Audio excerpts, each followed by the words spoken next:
Asyhadu alla ilaha illallah wa asyhadu anna Muhammad Rasulullah. Amin. Terima kasih semuanya. Saya turun aja, tapi saya belum sunat itu loh.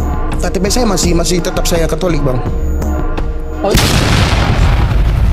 Iya, ya, dia udah dapati kebenaran tersebut. Lalu bertemu Edis, dia bahkan olah-olah hal tersebut. Karena apa? Karena hanya satu omongan manusia itu si Edis. Namun bukti yang ditampaikan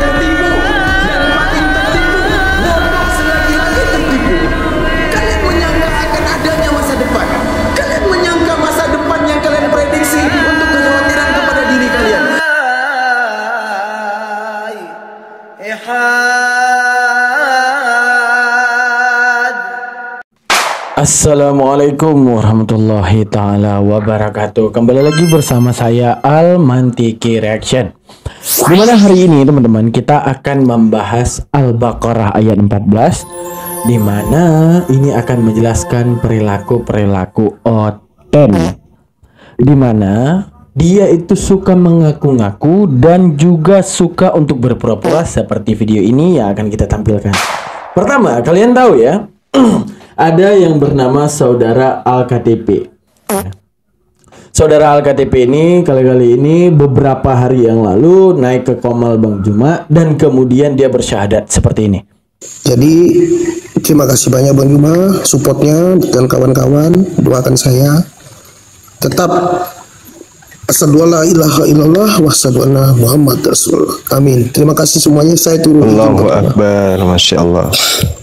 Lalu kemudian ini yang terjadi.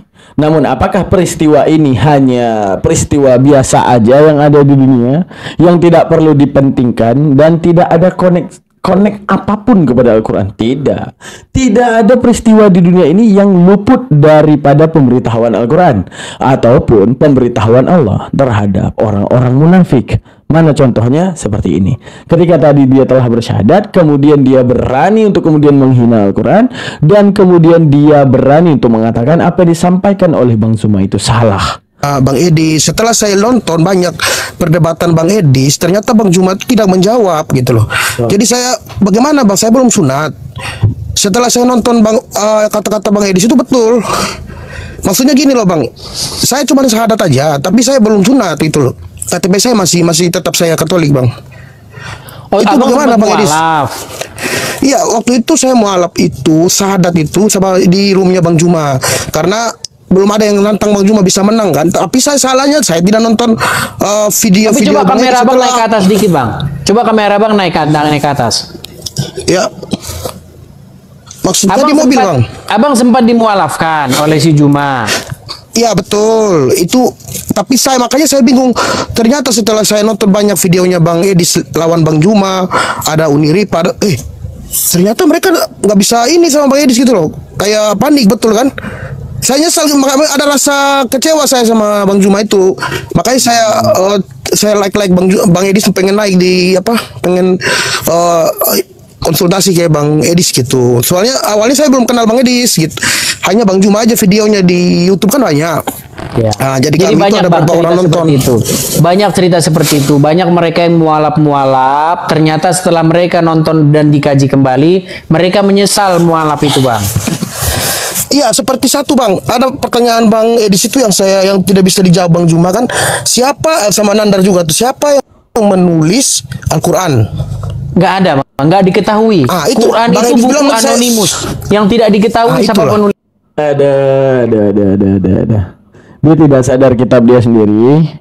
Kalau kita meninjau sejarah ya, tapi saya sedang tidak ingin membahas itu. Saya sedang ingin membahas tafsir Al-Quran. Ya boleh di cross check daripada historical Christianity, daripada skolar-skolar peneliti kekristenan. Mereka mengetahui bahwa yang menulis Matius, kitab Matius bukan Matius sendiri.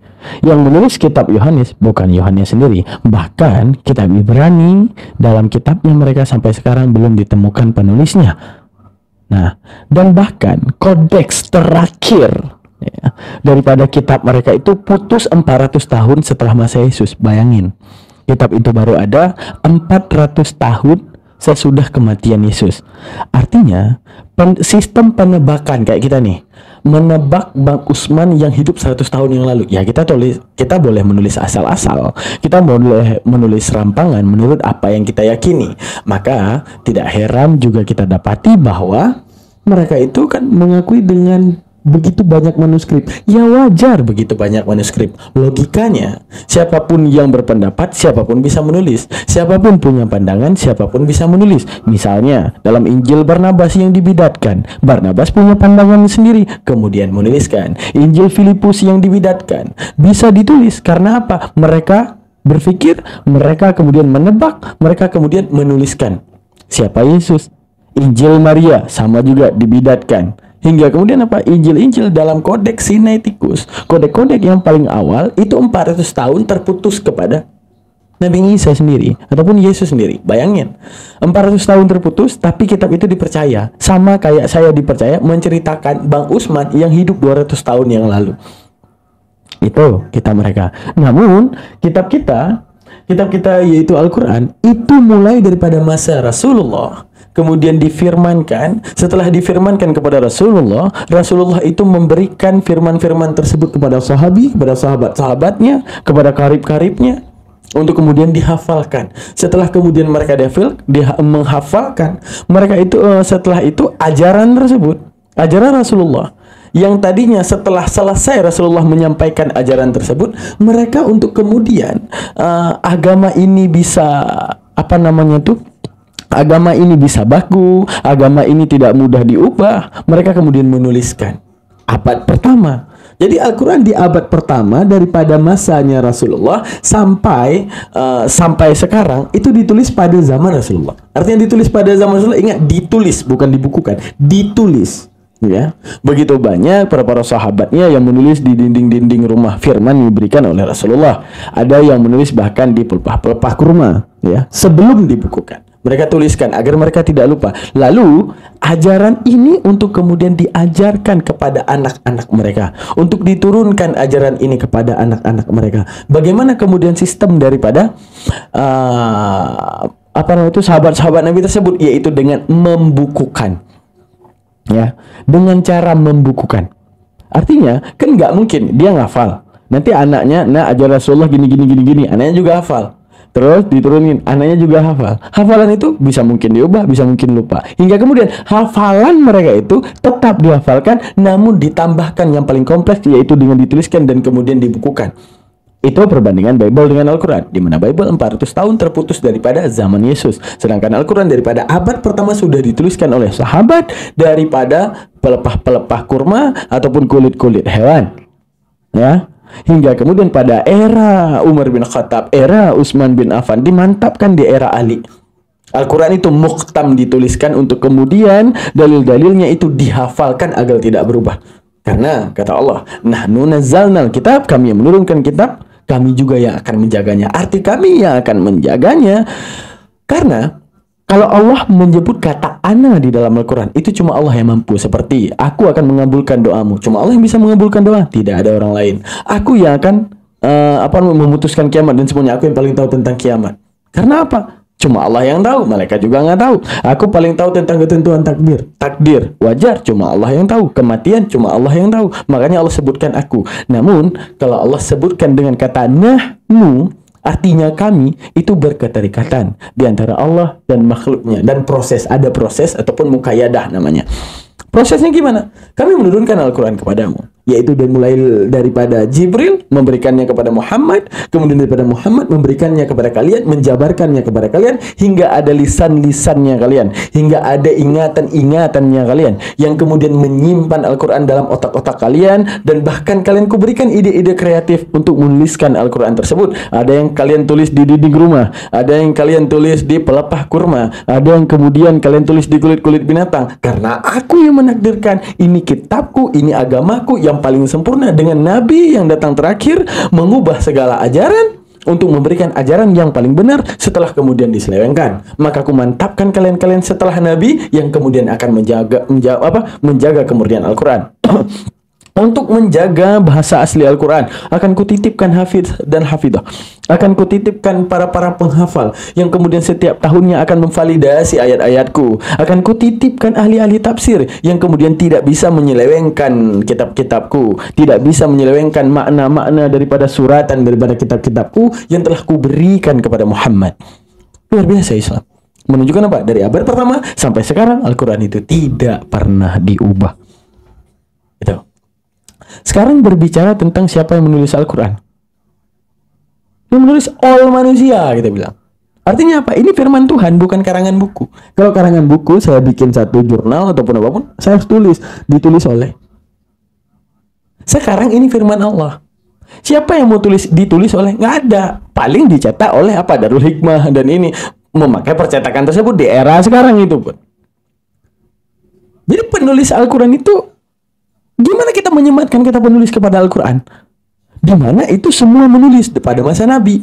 Ketika disampaikan, oh agar tidak lupa tulis di kulit binatang. Oh agar tidak lupa tulis di pelepah kurma. Siapa penulisnya? Semua manusia.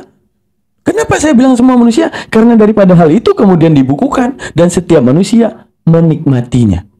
Dan setiap manusia mencetaknya kembali. Dan setiap manusia itu menghafalkan itu kembali. Dan setiap manusia menjagakan itu kembali. Jadi jauh lebih luar biasa kan?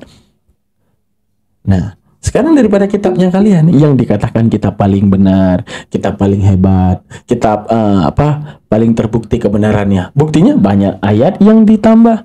Ada Old New Testament, ada revisi-revisi. Al-Quran ada revisi? Nggak ada. Dari awal dimulai daripada Bismillah, diakhiri tetap juga dengan An-Nas, minal jin nati wan nas. Tidak pernah diubah, tidak pernah dikurang. Itu hebatnya daripada Al-Quran. Untuk menunjukkan apa? Firman Allah. Setelah Allah mengatakan aku menurunkan, Allah juga berfirman, aku yang akan menjaganya. Artinya dititipkan hamba-hamba yang kemudian akan menjaganya. Pembuktian kebenaran Al-Quran. Oke, kita lanjutkan videonya. Sebelum kita masuk kepada tafsir Al-Baqarah ayat 14. Tulisnya. Apa itu Al-Baqarah ayat 14? Kita simak. Saya dulu salahnya bang, saya kira itu betul-betul wahyu dari Allah. Karena kan karena Bang Juma ini waktu debat sama pendeta sama ini dia selalu unggul kan. Jadi dan apa yang disampaikan dia kayak Yesus apa tentang Paulus itu saya catat bang dan saya baca. Iya, si Juma itu gini bang. Si Juma itu dia pilih-pilih lawan. Dia kalau lawan yang unyu-unyu dia senang. Iya, betul. Kalau betul, dia lawan saya, paling takut itu sama saya itu.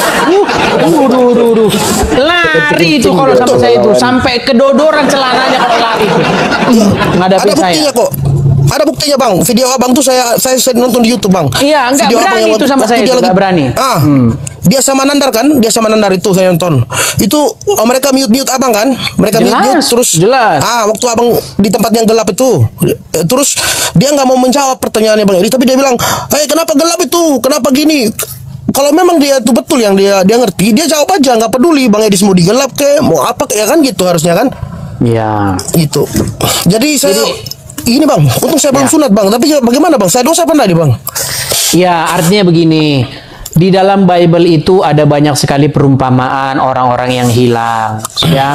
Seperti misalnya perumpamaan tentang orang yang sedang menggembalakan kawanan domba. Jikalau ada satu domba yang hilang, maka sang pemilik domba itu pasti akan mencarinya sampai dapat. Dan ketika didapatinya, maka pemilik dari kawanan gembala itu sangat bergembira. Bahkan dia lebih bergembira daripada 99 kambing yang masih ada di situ, domba yang di situ. Artinya begini, perumpamaan itu begini bang. Artinya Tuhan Yesus itu mencari-cari kemanapun dia cari dombanya yang hilang, seperti itu.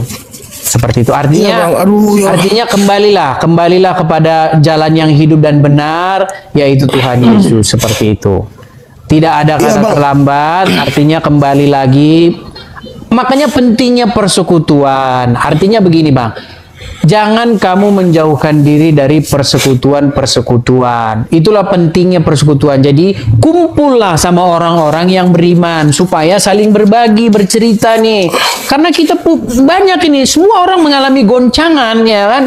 Ketika Daud mengalami goncangan imannya, dia bercerita kepada Nathan. Begitu juga seperti itu. Artinya seperti itu. Makanya kita berkumpul dengan orang-orang beriman supaya saling berbagi cerita.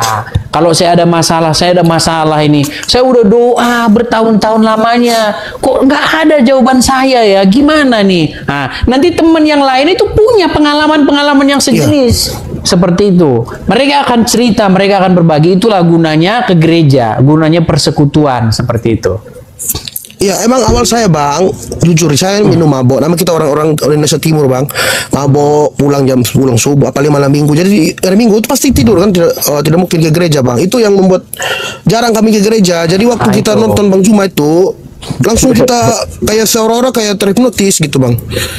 Tuh, mabok biasa aja. Ya sebenarnya gereja lu harus melarang mabok. Itulah pembuktian kenapa di era Rasulullah melarang mabok.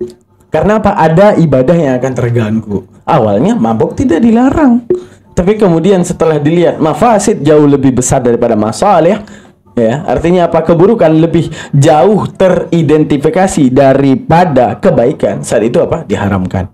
Akhirnya apa? Aman kan? Nah kalian, kitab apa itu? Kitab suci dari Tuhan, tapi perilaku buruk manusia ya dibebaskan. Itu dia. Seharusnya kalau coba di agama antum dilarangnya mabok. Dan nggak ada iming-iming tebus dosa. Kalian kenapa berani berbuat jahat? Berani mabok-mabokan dan semuanya? Ya karena kalian udah ditebus, sehingga kalian berani berbuat seperti binatang, gitu kan? Nah, andai kan dilarang, mungkin pada banyak yang ke gereja nggak mabok malam minggu, ya kan? Iya. Jadi Ya, banyak jujur seperti bang, itu, saya intinya Ya. itulah tugas-tugas kami para apologet ini seperti itu. iya iya. Jujur saya bimbang bang, saya di tengah nih bang. Jadi sampai saya dicari kakak saya loh bang, HP saya dibanting gara-gara nonton Jumat tuh. Saya pernah dibawa ke rumahnya Prater 3 hari bang. 3 hari saya dibawa di rumahnya Prater, kan saya Katolik kan, supaya saya disadarkan, dikasih tahu gini-gini. Karena saya sudah sama teman saya itu udah sembunyi-sembunyi nonton itu di live-nya Bang Juma itu di warung Surabaya, warung Islam itu. Kami dikasih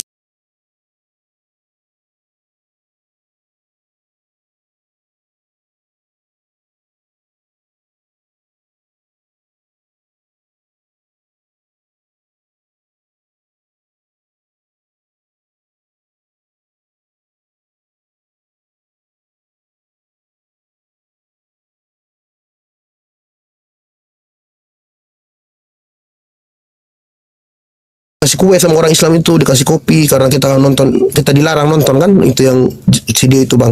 HP saya dibanting bang, satu ini baru jadi yang ini HP yang akun ini bang. Saya pakai akun-akun lain bang. Yang salahnya saya, dosa saya masuk ke room Kristen, saya hujat-hujat. Macet. Oke, teman-teman. Nah, jadi ceritanya Al-KTP ini kita harus tahu dulu. Dia yang memaksa-maksa Bang Zuma untuk mensyahadatkannya.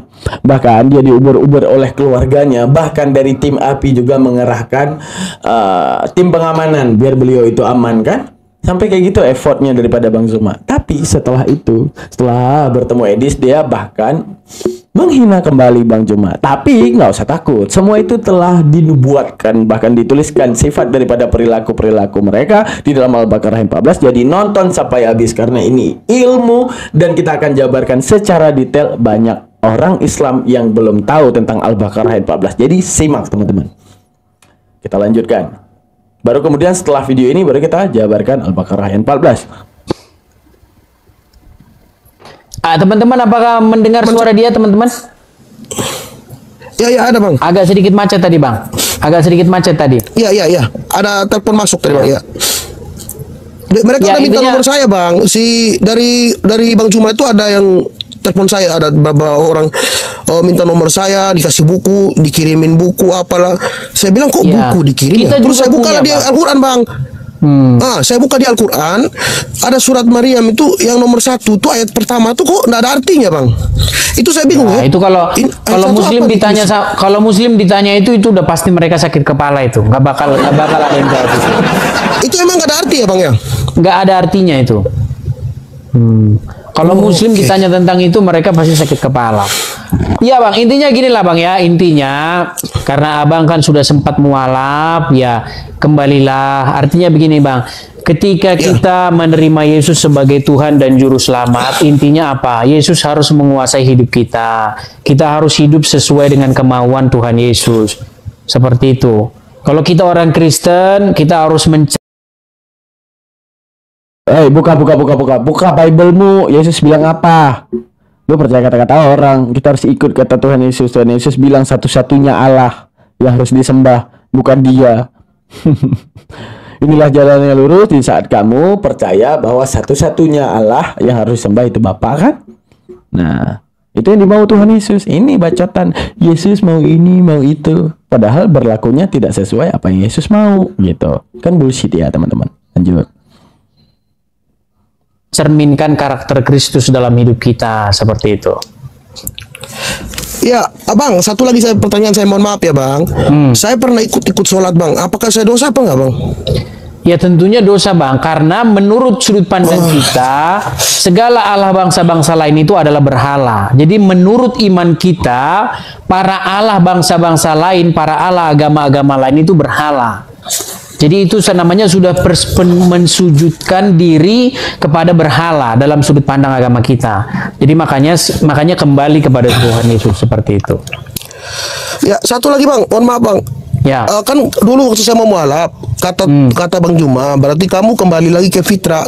Maksudnya setelah kamu mualaf ini Alkitab, kamu dosa-dosa yang dulu, maka saya tanya, memang betul Bang Juma? Iya, dia bilang, dosa-dosa kamu Itu mau apapun itu langsung bersih. Itu ngarang bebas itu, nggak ada. Aduh, ya Tuhan Yesus ampun. Nggak ada itu ngarang bebas semua itu. Ampun, saya telepon bang sama orang itu Juma bang. Oke. Aku bilang. Ya, makasih banyak. Oke, itulah mereka teman-teman. Ya. Oke, mari kita jabarkan Al-Baqarah ayat 14. Nah, apa yang disebutkan dalam Al-Baqarah ayat 14? Bismillahirrahmanirrahim. Kita baca sama-sama. Wa idza laqul ladina amanu qalu amanna wa idza khalau ila syayatinihim qalu inna ma'akum innama nahnu mustahzi'un. Dan apabila mereka berjumpa dengan orang-orang yang beriman, mereka mengatakan, kami telah beriman. Dan bila mereka kembali kepada syaitan mereka si Edis misalnya, mereka mengatakan, sesungguhnya kami sepederian denganmu. Kami hanya berolok-olok. Artinya bagaimana maksud daripada ayat ini? Maksud daripada ayat ini ingin menjabarkan kepada kita bahwa itulah mereka saat dia berkumpul dengan orang-orang yang beriman. Ya, artinya orang-orang yang ketuhanannya benar, yang kemudian Bang Zuma dengan lelah payah, ya susah payah, menyampaikan kepadanya apa isi daripada kitabnya, penyelewengan yang terjadi dalam kitabnya. Dia mengatakan, iya benar juga ya Bang Juma. Artinya dia udah dapati kebenaran tersebut. Lalu bertemu Edis, dia bahkan mengolok-olok hal tersebut. Karena apa? Karena hanya satu omongan manusia itu si Edis. Namun bukti yang disampaikan oleh Bang Juma jelas-jelas di kitab dia. Jadi menunjukkan apa? Sebenarnya dia menuhankan Edis, bukan Yesus. Itulah mereka. Mereka terlalu percaya dengan omongan manusia. Padahal kitab mereka sendiri, kalau mereka baca tanpa harus bertemu Bang Zuma pun, mereka akan mencari agama lain selain Kristen. Karena tidak mungkin satu kitab berbicara seperti itu. Artinya, saat mereka pun ingin menggunakan akalnya melalui kitab mereka sendiri, mereka akan menemukan kebenaran. Maka kebenaran itu ada di Islam. Bagaimana kemudian Syekh Imam daripada Imam Ibnu Katsir menafsirkan ayat tersebut? Mari kita sama-sama membacanya. Dalam Ibnu Katsir, Bismillahirrahmanirrahim. Allah Subhanahu wa taala berfirman, apabila orang-orang munafik itu bertemu dengan orang-orang mukmin, mereka berkata, kami telah beriman. Maksudnya yaitu mereka menampakkan keimanan, janji dan kecintaan mereka kepada orang-orang mukmin dengan penuh kemunafikan. Sama seperti si Al-Gharibi tadi bilang, iya Bang Juma, aku percaya bahwa tiada Tuhan selain Allah. Seperti yang video yang ini ya. Nah, ini dia. Kita dengarkan. Sudah terbukti bisa meluluhkan hati kami dan kami bisa melihat ada kebenaran di situ. Saya tadi hanya melihat jujur menyampaikan bahwa saya masih ada intimidasi yang terima kasih. Asyhadu alla ilaha illallah wa asyhadu anna Muhammad Rasulullah. Amin. Terima kasih semuanya, saya turun. Allahu Akbar, Masya Allah. Jelas kan? Itulah orang-orang munafik tersebut, teman-teman. Jadi jangan heran karena Allah setelah memberikan satu diksi dalam Al-Quran ataupun memberikan satu pemaparan dalam Al-Quran melalui firman-Nya, disitulah kita akan berpaham bahwa kejadian itu bakalan ada orang-orang yang kemudian orang-orang munafik yang akan menampakkan keimanannya, janji dan kecintaan mereka. Karena apa? Dia mengatakan kepada Bang Zuma, bahwa imannya sangat kukuh di Islam. Bagaimana imannya bisa kukuh di Islam sehingga digoncangkan sedikit dengan omongan manusia, padahal dia apa yang dikatakan oleh Bang Zuma dia teliti sendiri di kitabnya, dia baca sendiri di kitabnya, ya. Tapi hanya dengan satu omongan Edis dia takluk. Kenapa kemudian dia bisa bertakluk? Karena dia tidak teguh pendirian terhadap Tuhannya. Karena kalau dia bertuhan, maka Tuhannya harus lebih didengarkan daripada apa yang diomongkan oleh manusia. Nah, apa yang disampaikan oleh Bang Juma Unirifa ataupun apologet Islam Indonesia, semua apa yang disampaikan Yesus, apa yang diingini Yesus, yaitu dengan kalian mengenal satu-satunya Tuhan, yaitu Allah Subhanahu wa taala. Apa yang dikatakan oleh Al-Qur'an, zalikal Isa qaulun haq falladzi yamtarun. Inilah Isa yang menyampaikan kebenaran. Inilah Isa yang menyampaikan dalil. Inilah Isa yang menyampaikan segala sesuatu yang sifatnya benar. Alladzi yamtarun. Kalian ragu-ragukan kebenarannya. Nah, oke. Kepada orang-orang mukmin dengan penuh kemunafikan, kepura-puraan untuk menghindar, serta agar mereka bisa ikut mengambil bagian daripada kebaikan dan harta rampasan yang diperoleh oleh orang mukmin. Nah, biar dapat gift mungkin ya. Biasanya syahadat banyak dapat gift ya kalau di TikTok ya. Nah, tetapi apabila mereka kembali kepada setan-setan ataupun para pemimpin mereka, ya, sehingga Allah ada yang namanya tasbih dalam Al-Quran. Arti tasbih adalah menyamakan. Misalnya, aku seperti singa karena aku berani. Nah, bahkan ini Allah menyamakan mereka dengan syayatin. Artinya apa? Mereka itu bejat seperti syaitan. Mereka itu ingkar seperti syaitan. Karena apa? Karena mereka berteman dengan syaitan. Karena tugas daripada syaitan yaitu menyesatkan manusia. Namun hidupnya mereka justru membantu syaitan dengan ikut kesesatan yang telah dihadirkan oleh setan-setan tersebut. Kata ini mengandung makna berpaling. Disambungkan dengan ila untuk menunjukkan fi'il yang mengandung damir dan fi'il yang tampak. Nah, kata khalau ini mengandung makna berpaling ya. Disambungkan dengan ila untuk menunjukkan fi'il yang mengandung damir dan fi'il yang tampak. Begini. Nah, ini khalau. Nah, kata-kata khalau ini dalam bahasa Arab, khalau diambil daripada kata-kata khalwah, khalwatan, artinya sunyi. Ya. Arti sunyi itu hilang. Arti hilang itu kan berpaling. Waw ini waw jamak dhamir. Nah, ini waw dhamir namanya untuk menjelaskan orang yang banyak ataupun plural, sifatnya banyak. Nah, jadi dan apabila berpaling mereka itu siapa? Itulah golongan-golongan. Kenapa Allah menyebutkan? Kenapa Allah tidak menyebutkan wa idza khala? Kenapa Allah harus menyebutkan wa idza khalau? Untuk menunjukkan apa? Akan ada banyak golongan seperti ini karena sifatnya jamak. Ya, kalau Allah sebutkan wa idza khala dan apabila berpaling seseorang, Allah tidak sebutkan seseorang, tapi dengan kalimat yang sifatnya plural ataupun jamak. Akan menunjukkan apa? Mulai dari masamu Muhammad sampai ke masa-masa yang dirasakan oleh si Daman dan antum yang menonton, kalau orang yang berpaling daripada kebenaran itu bakalan ada. Nah, ila syayatin, mereka kembali kepada syaitan. Qalu, mereka berkata, inna ma'akum, aku sependapat denganmu Edis, aku beserta kamu wahai syayatinku, ataupun orang-orang yang bersamaku, aku besertamu. Innama nahnu mustaziun, hanya saja tadi kami hanya mengolok, istahza, kami hanya mengolok-ngoloknya saja. Itulah yang terjadi sekarang. Jadi maha benar Allah dengan segala firman-Nya. Oke, kita simak lagi teman-teman. Nah, Nah, tetapi apabila mereka kembali kepada setan-setan para pemimpin mereka, maknanya yaitu ketika mereka berpaling dan pergi kepada para setan mereka. Kata kalau ini nih yang tadi ya. Nah, ini masalah kalau tadi di mana itu adalah fiil yang tampak, atau fiil itu pekerjaan, di mana pekerjaan itu tampak. Artinya apa? Tersaksikan langsung apa yang mereka kerjakan. Di mana hari ini mereka bertemu mengatakan imanmu benar, besok dia pergi dan itu tampak. Allah perlihatkan dengan jelas. Jelas kan? Ada yang nggak terselubung? Nggak ada. Hari ini dia bersyahadat, tiba-tiba muncul di YouTube. Besok dia berkhianat, dia muncul di YouTube. Allah akan tampakkan segala kemunafikan kan? Ya. Di antara para ulama yang berpendapat bahwa ilah di sini mengandung makna ma'a. Arti makna ma'a, nah inilah bahasa Arab tinggi ya.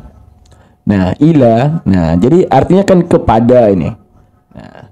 Nah, artinya kalau kepada ini, jadi ilah itu ada berfaedah darfiyah, ada berfaedah darfiyah, ada berfaedah ma'iyah, ada berfaedah ghayah. Nah, yang tadi maksudnya bahwa ilah di sini itu saking tingginya ilmu Al-Quran, bahwa di sini maknanya ma'ah. Artinya tidak diartikan kepada, tapi diartikan dan apabila berpaling mereka itu beserta setan-setan mereka itu. Artinya setan-setan, arti setan-setan ini kan adalah satu perumpamaan ya, ataupun penyerupaan di antara Allah menyerupakan kaum-kaum munafik dan guru-gurunya ataupun yang mengajarinya adalah juga merupakan orang munafik yang sama sifatnya seperti setan yang tugasnya menyesatkan. Padahal kalau kita melihat Bang Al-Khatib tadi telah menemukan kebenaran di dalam kitabnya, di mana saat dia melihat daripada pembahasan Bang Zuma, tidak ada satupun pembahasan Bang Zuma yang tidak disebutkan di dalam kitab mereka. Namun kegoyahan daripada imannya, kegoyahan daripada hatinya, kemudian memeluk kembali agama yang dulu, padahal bukti dia udah lihat langsung, padahal bukti dia udah bacakan langsung, padahal kitabnya udah dia buka langsung. Apa yang disampaikan oleh Bang Zuma benar-benar ada. Namun karena mengingat dirinya adalah seorang manusia yang butuh kebebasan, di mana Islam itu mengekang, hingga kemudian akhirnya dia kembali ke agamanya untuk menunjukkan maha benar Allah dengan segala firman-Nya. Nah, artinya beserta mereka setan-setan mereka itu artinya apa? Mereka kembali kepada apa ya? Kekristenan ya. Bodoh amat kitabnya ngomong apa, bodoh amat dapat dalil apa, yang jelas dia tetap mengimani setan-setan mereka tersebut. Itu dia. Nah, nah arti ma'a artinya beserta. Pendapat pertama itu yang lebih baik, dan pendapat ini menjadi dasar ungkapan Ibnu Jarir. Oh, berarti lebih baiknya jangan diartikan kepada di sini. Nah, ini pendapat yang kuat ya. Di sini apa diartikan kalau di makna kemenak? Dan bila mereka berjumpa dengan orang, mereka mengatakan dan apabila mereka kembali kepada, oh di sini kepada. Namun lebih baiknya daripada para ulama mengartikan ini beserta. Nah, artinya dan apabila mereka kembali beserta setan-setan mereka. Artinya apa? Setan tugasnya menyesatkan. Saat mereka kembali dengan kesesatan mereka mengolok-olokkan. Itu dia. Jadi saat kita artikan, kita mengekstrak arti daripada setan, artinya kesesatan. Saat mereka kembali beserta kesesatan mereka mengatakan, sesungguhnya kami seperti denganmu, kami hanyalah berolok-olok. Benar dis, aku ikut kamu. Benar kamu dis. Dis bukan benar kamu sus, benar kamu Bible, benar kamu apa namanya tuh? Benar yang dikatakan Bang Zuma bukan. Tapi dia tolak semua kebenaran dan dia mendengarkan satu kata-kata daripada pendapat manusia, bukan penelitian ataupun experience-nya sendiri terhadap kitab sucinya. Oke, kita lihat lagi.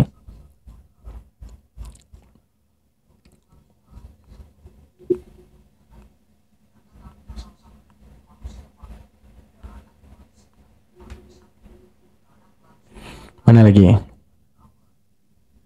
Mana tadi? Al-Qatadah berkata, nah, tapi bila mereka kembali kepada setan, para pemimpin mereka berarti kembali kepada pemimpin dan pemuka mereka dalam hal kesyirikan dan kejahatan. Ya benar. Dia kembali ke rujukan. Karena ibaratnya gini, kalau kita meneliti, dia baru masuk Islam. Dia mengatakan Islam itu hebat. Seharusnya rujukannya bukan etis. Seharusnya rujukannya dia kembali kepada Bang Zuma. Bang Zuma, saya mulai ragu. Gimana sih Allah Ta'ala? Maka Bang Zuma akan menjelaskan Allah Ta'ala bagaimana agar keraguan itu tidak ada. Namun karena nyatanya dirinya tadi emang beserta setan-setan yang ada pada dirinya tidak mau menerima Islam, maka dia kembali mencari dalih bagaimana Islam itu harus salah, kemudian menemukannya di Edis. Padahal apa yang disampaikan Edis hanya muncung belaka. Apa yang disampaikan oleh Bang Zuma isinya adalah bukti-bukti dan nyata dan data, dan itu ada di kitabnya. Namun dia menolak dalil tersebut. Begitu juga Abu Malik, Abu Aliyah As-Sa'di dan Ar-Rabi' bin Anas menafsirkan demikian. Ibnu Jarir berkata bahwa setan-setan dan segala sesuatu adalah yang menentangnya dan bisa berasal dari golongan manusia dan jin. Nah, pertama berarti mekanismenya yang terjadi, teman-teman. Mekanisme yang terjadi saat itu ya, ini setan tugasnya menyesatkan manusia. Saat dia mulai ragu, setan datang, ini nggak benar nih. Akhirnya coba kamu cari fakta bahwa Islam itu adalah agama yang salah. Itu pertama, golongan bisikan itu datang daripada setan untuk kembali membuatmu tersesat. Akhirnya dia nyari, ya kan? Bagaimana kemudian dia adalah orang yang mengaku sering menonton videonya Bang Zuma setiap hari. Bagaimana kemudian dia bisa bertemu Edis dan naik kepada Edis? Karena apa? Dia mencari kesalahan daripada Islam. Ketika dia mencari kesalahan, maka jin datang. Islam salah, Islam salah, Islam salah, Islam salah, Islam salah. Artinya apa? Berusaha keras dia untuk menemukan kesalahan Islam. Hingga kemudian dia dapati daripada Edis yang tidak tahu menahu tentang Al-Quran, yang tidak tahu menahu daripada pembahasan yang disampaikan oleh Bible-nya sendiri. Sebenarnya Allah berfirman, dan demikian untuk setiap nabi kami menjadikan musuh yang terdiri dari setan-setan, manusia, dan jin. Nah, ingatlah, Anda dulu adalah kekasih Nabi Muhammad saat melafazkan 2 kalimat syahadat. Sekarang Anda kembali menjadi musuh Rasulullah. Sebagian besar membisikkan kepada sebagian lain perkataan yang indah sebagai tipuan. Nah, itu dia. Artinya Edis menampakkan suara-suara yang indah, ya. Tuhan Yesus menggembala ini itu mencari dombanya yang hilang. Kata-kata yang manis, kata-kata yang indah, tujuannya lah sebagai tipuan, padahal dia punya akal. Dimana kalau dia punya akal, bukan Tuhan yang mencari kita, namun kita yang mencari Tuhan. Bagaimana Tuhan, apa itu kita yang mencari Tuhan? Karena gini, kamu saat mengklaim itu benar, bukankah otakmu saat setuju misalnya gini, saya bilang ini putih, ini remote AC dan berwarna putih. Saat kamu tahu bahwa ini gunanya bisa menghidupkan AC dan pasti kamu tahu hakikat putih. Kebenarannya itu bukan dari hasutan orang. Kebenarannya itu bukan karena tulisan. Kebenarannya itu karena fakta daripada kepalamu tahu apa itu putih dan kamu tahu apa itu remote dan kamu tahu apa itu AC. Kemudian kamu menerima kebenaran itu dalam akalmu bahwa inilah yang benar. Namun orang sejati yang menggunakan akalnya dan menjadi Islam yang kafah akan lebih percaya experience otaknya daripada apa yang dikatakan orang yang mengatakan dengan janji-janji manis. Kamu kalau percaya ini adalah lembu berwarna merah, sebenarnya kamu adalah orang yang luar biasa. Nah, artinya apa? Kalau kamu meyakini adalah lembu yang berwarna merah ini, berarti kamu mendengarkan omongan orang bukan daripada pilihan kamu sendiri. Di mana artinya kita yang memilih Tuhan, artinya kita yang menemukan Tuhan, di mana Allah cuma menitipkan kita akal untuk berpikir. Saat kebenaran yang diberikan oleh Bang Zuma, seharusnya kamu menggunakan akal, bukan lagi omongan-omongan manis yang itu berwujud tipuan dan kembali kepada fitrahmu, yaitu menyembah Allah Subhanahu wa Ta'ala. Jadi nggak ada istilah Tuhan yang mencari, itu ribet banget, udah dia nyiptain.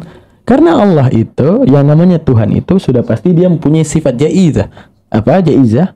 Memadumkan, mentiadakan, dan memaujudkan dan mengadakan. Jadi adanya kamu dan tiadanya kamu itu urusan Allah. Kamu pengen diadakan, tinggal diadakan. Kamu pengen ditiadakan, tinggal ditiadakan. Selesaikan, kelarkan bro, selesaikan, mudah kan. Nah, itu dia. Itulah kekuasaan Allah. Nah, saat untuk memilih agama, Allah santai aja. Aku adalah Tuhan yang maha benar. Ma khalaqtul jinna wal insana illa liya'budun. Ya, kuciptakan jin dan manusia menyembahku. Ya. Tapi kalian nggak mau nyembah. Jin mau sesat, manusia pengen nyembah selain Allah. Ya monggo toh. Kamu udah kuberikan akal untuk kamu berpikir bahwa aku Tuhan paling benar di balik apa yang kau tuhankan. Ma khalaqtul jinna wal insana illa liya'budun. Kata Allah dalam An-Naba ayat 39, "Faman syaa'a takhadha li rabbih ma'aba." Kalau dia menghendaki kepada Allah, dia akan kembali. Artinya kalau dia mau ngambil kebenaran, menggenggam kebenaran yang ada di alam rasio akalnya kepada Allah, dia akan kembali. Masalahnya jarang ada manusia yang mau mengambil rasio tersebut dan kembali kepada yang benar. Tapi hingga karena dia ingin mencari kebenaran yang udah ada, dia ingin mencari dalih kesalahan di atas kebenaran yang ada, dia kembali kepada pemimpin-pemimpinnya, dia kembali kepada setan-setannya dan mengatakan, apa yang kulakukan kemarin hanyalah olok-olok saja. Apa yang dia katakan kemarin hanyalah kebohongan. Apa yang disampaikan Bang Zuma itulah kebohongan. Inilah yang terjadi. Maha benar Allah dengan segala firman-Nya. Hal itu juga dikatakan oleh Ar-Rabi' bin Anas dan Qatadah di firman Allah Subhanahu wa taala untuk menjawab dan menanggapi perbuatan mereka, yaitu Allah akan merolokkan mereka dan membiarkan mereka terombang-ambing dalam kesesatan. Artinya, di sini lucunya daripada Allah taala, oke. Kamu mau apa? Itu Zuma ya, itu hambaku.